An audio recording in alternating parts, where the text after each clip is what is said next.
Welcome to the series of Sanatana Dharma videos. Here is a question from one of the sadhakas. If I don't always feel bhakti when I am in a good mood, I don't always enjoy sadhana, then what should I do? So this question has two aspects. One is being in good mood, and then the second is enjoying sadhana. So if you relate them, then there is one situation where the sadhaka feels that the sadhana is only for coming out of bad mood. That is the first, I should say, mistake. Okay, it's the first mistake. Sadhana is not for changing mood. Sadhana is a very deep word, and bhakti is yet deeper. Okay, so we cannot use them loosely. That is the first aspect. But for a general beginner, I want to say something for a very general beginner who doesn't understand much deep things about these things. Okay, whatever you feel, whatever you activities you list out under the sadhana, let us see what they are in general. What people think is looking at God for a long time, first thing, thinking about Him, and reading stotras, doing pujas, doing meditation, and doing seva, visiting temples, then going round and round the garbhagriha, in inner apartment of the god, where the god is there. So just looking at that place, or visiting some devotional places, and reading books only related to Bhagwan, doing parayanas, keeping upavasa, like not eating food, and reading Ramayana, Mahabharata kind of books. So these things are usually the individual sadhana steps, okay? And they are done for two purposes. Why two purposes? Let us put it as four. As Bhagavad Gita tells it, Bhagavad Gita classifies the bhaktas as four people, four kinds. One is artaha, next artharthi, next jignasu, next jnani. So one is artaha, that is one who is in great need of some solution for a problem. Okay, one who is in need. The basic thing is, the basic word is need. Second thing, artharthi, he wants something. Okay, the artaha is pained person who is in pain, who needs something. The second one is artharthi, one who is seeking something, wants something, like he wants money, he wants job, he wants something else. Artaha can be somebody who is in disease, somebody who is in illness, who wants solution from that. Example, for example, I'm just telling. Then the third one is jignasu, one who has a doubt about God, how God looks like. He wants to know more about God. So that is more a spiritual condition, starts from here. Okay, and here bhakti starts.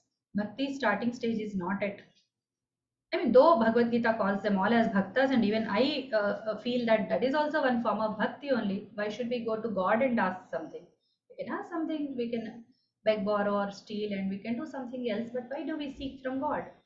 That is also a bhakti, but it is very, very, very, very primitive form of bhakti. Okay, the high level of bhakti is in the jnana. The jnani is a realized soul who knows what is God, who is God, and why, or what he should be doing. So these are the four levels. Now coming to removal of bad mood and then forgetting about sadhana. It is nowhere near bhakti or sadhana. It is not sadhana. It is just an expedient. It is just a something to come out. You are using and like a stepping stone. Like we watch a movie, we come out of the bad mood.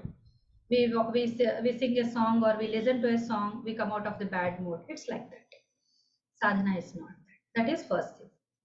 Now, for serious sadhakas who really want to spend more time with sadhana, there are semi-sadhana aspects, activities that are semi-spiritual. They are not fully sadhana, they are not fully spiritual, but they are semi-spiritual.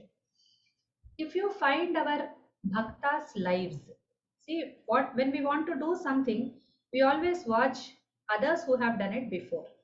That is how we learn. Our parents have set up a family, they bring us forth, they grow us up, and then we watch them all the time, and then we do the same things. When we go to office, we have training to do our activities, we learn from others who have done the same project, we seek some advices. When we want to learn some skills like cycling, swimming, typing, or some games, we just go to the coach who has done it before for years and years. Same applies to sadhana field also. So when we see the bhaktas' lives, when we see the sadhakas' lives, they have done many activities, not just sitting before God for hours and lost in meditation. That is also one way. Some people have done that also. It's not that it's impossible. It is also possible for some people, but not for the beginners. So what we should do as beginners is, there are some art forms. Like if you watch some bhaktas, they have written songs, they have sung them, they have composed music for them. If somebody is a musician, he has composed songs for God and he has been a sadhaka through music. Somebody is a writer, he has composed poems on God and he seeks God through his poems and poetry and poetic ideas. Whatever he does, there is a painter, there is an artist. He paints beautiful pictures. He paints pictures of God. He seeks God through these methods. That is also a sadhana. Somebody is not an artist, not a singer, not any like sportsman, nothing. Okay. So what does that person do? In our like South India, we have something called Ramakoti. Ramakoti is, they have some small books. Okay, they have books that are kind of, they have grids. Okay, very small printed grids. Inside that they write very in a small letters. They write Sri Rama in their own like language script. Like we have Telugu, so they write in Telugu script. Somebody is Tamilian, so they write in Tamil script. Sri Rama, that is called Ramakoti. Somebody is a devotee of Shiva, they write Namah Shivaya, or they write something else, Shivaya Namaha. They write Shiva's name. Somebody is Devi's Bhakta, they write Devi's name. So this way. So there are some people who also do seva on the name of God. They go to outside. They just serve people. They go to the temple. They do at the time of the giving of prasada, when the festivals are done. They go to temple and they do some seva. Seva activities is service activities. Okay, they give the prasada to people. They clean the temple. They help the pujari with other some activities, bringing in things, bringing in flowers. All these things they do. They clean the floor, they clean the utensils, kind of all these things. So these are all activities which keep you engaged. So it is, as we have already seen in one of the videos before, that whatever activity you do, you sit, you sleep, you play, you talk, you just see. Okay, just keep walking, keep running, do it for God. That's all.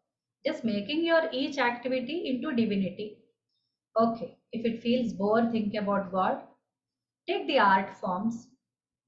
Okay, take some activity that keeps you engaged with the God.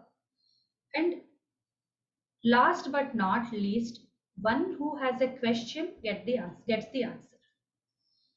Reply is to a question. Okay, if you have a question in life, sadhana is the answer.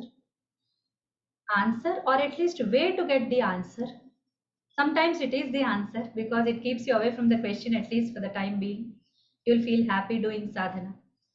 It's not just to, there are some bad activities, bad things happening in life, and we want to run away from them, that we are doing sadhana. Okay, that is also very good way to begin. Or we want something, we are seeking something. Somebody wanted to be something always in their life. They had to reach one position in their life, so they are seeking God's help for that. So all these things are very basic things. Okay, they are important. Our life goes through the karma. We seek sadhana for two things. One is to come out of this bad karma that we have done. Maybe we are facing some big problems in our lives and we want God to solve these problems. That's why we enter into sadhana. That's a very good way. That's a very wonderful uh, pretext under which you can enter into sadhana. And the second thing is you have a real Vedantic quest, spiritual quest. Who is God? What is God? How do I seek Him? Nobody says that these sadhanas are going to seek you, they are going to get you the God. No, they will make your mind pure. They will make your heart pure. They will make you inwardly pure, spiritually strong. And then your worldly bondages stop bothering you. Then you will start to realize what is God. This is the way. So it's not about you're in a good mood, you don't want to do sadhana because already good, why to do it? So we don't know what karma is going to come in future. We don't know what is going to befall to us or to the nearby ones. There are many things that can kill our being. It can disturb our well-being. A lot of things are there looking around, like we are in a forest surrounded by wolves, lions. Right now we are feeling okay. The path is clear. We don't hear any roars of lions or any animals, snakes. We don't hear anybody around, but we are in a forest. So definitely there are going to be some wild animals around. Some or the other might attack us at some point of time. We should be careful. We should bear something that will that will stop ourselves from getting killed, and which will keep us safe. At least some fire in the hand, which will keep the wild animals away. So sadhana is like that. Okay, don't forget the reality. Don't forget the fact that we are in the bondage of the body. We want to come out of it. That is the sadhana's main purpose. It's not for keeping your mood good. It is not for making somebody happy. It is not to wipe out tears of somebody who wants you to do sadhana. No, it's not for anybody else. It's for me. It's for my well-being. Like when I'm good, you might ask, if it's a medicine, why should I take it when I'm good? I don't need it. I don't need a medicine, but you need food. Sadhana is not medicine. Sadhana is food. Hari Om.